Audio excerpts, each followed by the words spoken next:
Earlier, you were talking about the criminal justice system and some of the things with that you think need to be addressed. What sort of things are you thinking about? We have in America, in the United States of America, we have the largest prison population in the world. We have 2.3 million people in our prisons and jails in this country, more than any nation in the world, both by number and per capita. And it is shameful to me that that's the case. We have a huge population of people who have done no violent crime, but have broken drug laws. In my view, the war on drugs is a huge waste of time, energy, and money.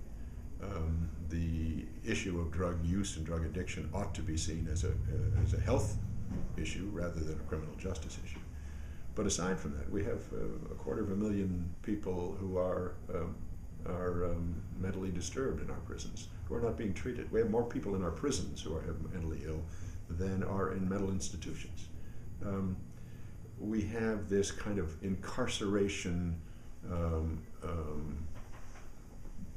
We have a kind of tendency toward incarceration rather than trying to find ways to resolve problems without going to that extent.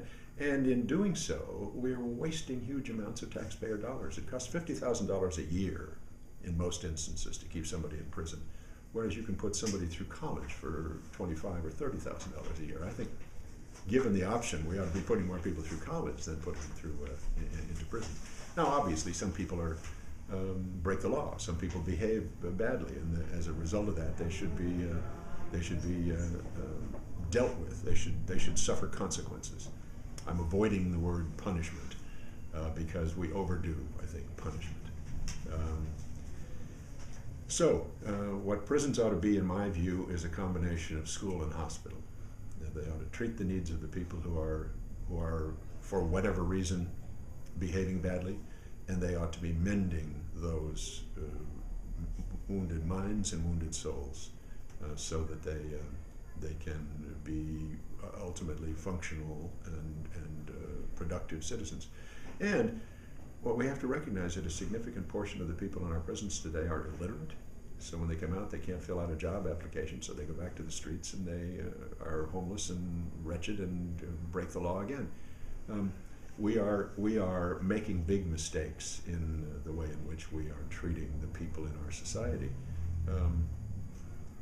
and it's not only injurious to them; it's injurious to us.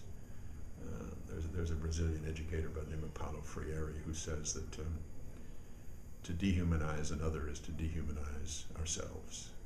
And I think that what we're doing by executing people, by treating people like animals, by torturing people with solitary confinement, which has been demonstrated to have a deleterious effect on their psychological health, we are dehumanizing people. And in that process, the people who are doing the dehumanizing, us, are becoming coarsened, are becoming harder and meaner and less caring. And I don't think that's in our best interests. I think we need to be more caring and less hard and less mean and more thoughtful and more loving and more capable of reaching out in a productive and positive way. So, the prison system is in my view, is a shame, an embarrassment for this country. And I think that we have to take responsibility for that. The capacity of people who behave themselves in an extraordinarily ugly and brutal and mean-spirited way to transform their lives, I have personally seen, is almost magical. People just need to understand their own value, and when they are brought up in a situation where they are taught that they have no value, taught that they have no meaning, taught that their lives are pointless, they behave. How can you expect them to behave otherwise? So I believe that we have the capacity to spend the money and spend the attention and time and talent we have, instead of putting people in cells and putting people in padded rooms and putting people in places where they learn only how to be worse. Instead, we ought to be doing the reverse. We ought to be treating them as the fundamentally valuable human beings they actually are, and speak to that aspect of their lives and personality and minds, and in so doing create a kind of human being out of what has been otherwise a kind of meaningless hulk. You were talking a little bit earlier about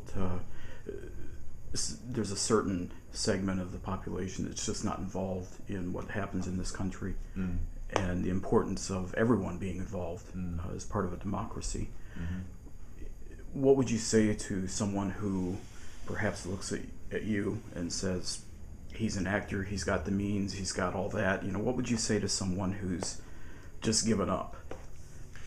Well, those are two different things. Right. People give up for all kinds of reasons, mostly because they don't feel that they make a difference. I think we need to find ways to help people understand that they are making a difference. The problem is, if they don't get involved, the difference they're making is giving over their power to those people who are going to ill use it. As far as people resenting my taking my positions and saying what I say because I'm an actor and I'm wealthy, I can argue that point. But somebody with has had good fortune in his life, I don't disagree with that at all. All I can say is I'm here and I'm doing what I'm doing based on my belief that we have a responsibility to each other. And if I'm resented because of having had some good fortune in my life, then I'm happy to find somebody who hasn't had good fortune in his or her life to take my place. But in the meantime, I can speak as well as I can speak to the people who are willing to listen and just encourage more involvement. I'm not saying I have the answers to everything, but I'm certainly saying that there are answers that are available to us, because we are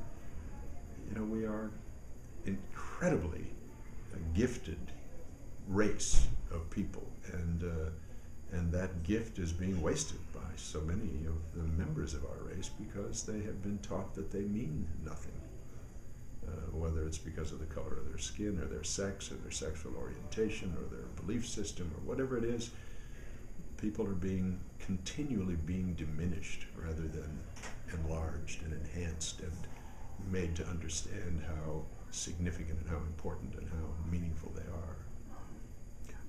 Anything else you'd like to add? I've been talking for what seems like an endless stream of gush, so I don't know. If you have a question, I'm happy to try to respond to it. What I will say, and you asked a question earlier that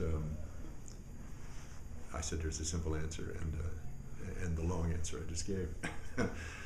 But the simple answer is the following. I was part of a halfway house organization many years ago where people who had incredibly difficult lives, incredibly difficult, meaningless, hard, harsh, painful, torturous lives, came to a conclusion that they were killing themselves, and that through drugs or alcohol or abuse or being the victims of abuse or being the abusers or being criminals or being people tortured in a mental institution or whatever, they were ultimately going to end up dead.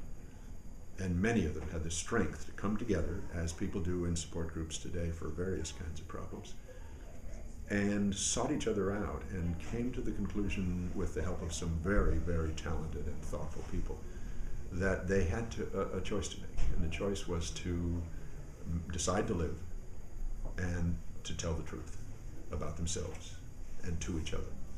And in so doing, they came to the understanding that to become productive citizens, they had to be able to understand their own value. And once they understood their own value, then understand the value of others.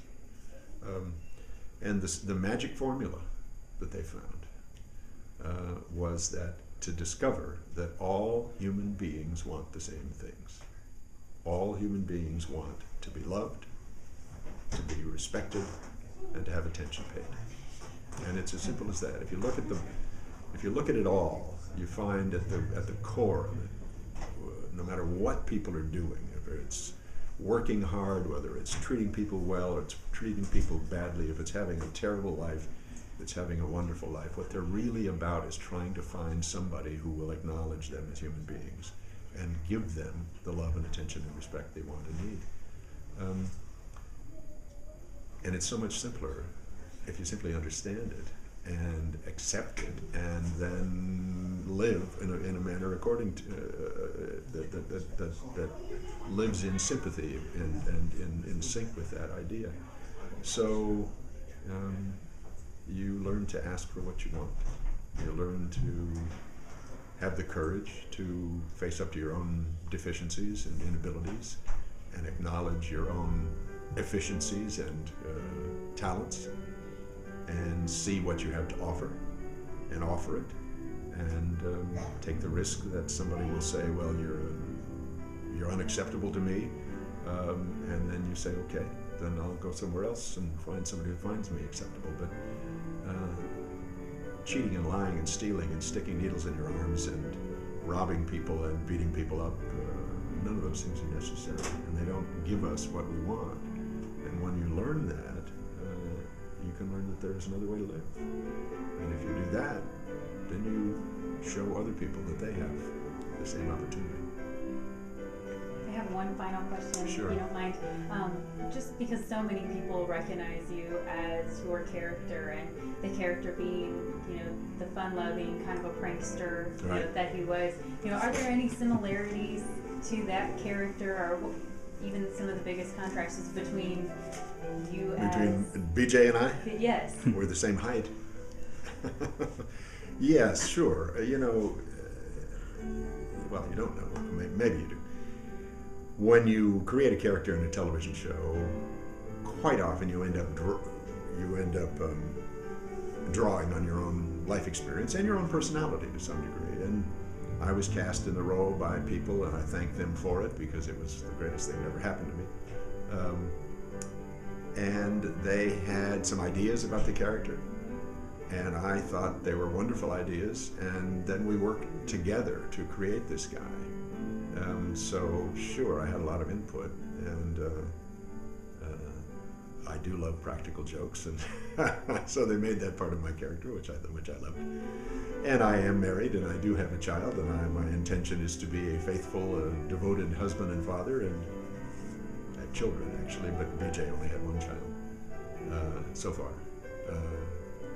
So there were, I could put him on like a glove, and did. There were differences between my personality and his. I think I'm a little tougher than BJ was, a little harder around the edges. But I admire BJ tremendously, and I was thrilled to be able to play him for all those long years, and invest some of my personality in him, and hopefully learn from him and his experience. So is he able to help you in this part of your journey? Absolutely, sure. Yeah, it's like having an alter ego, right over your shoulder. You can check things out with. Excellent. That's all I need. Thanks.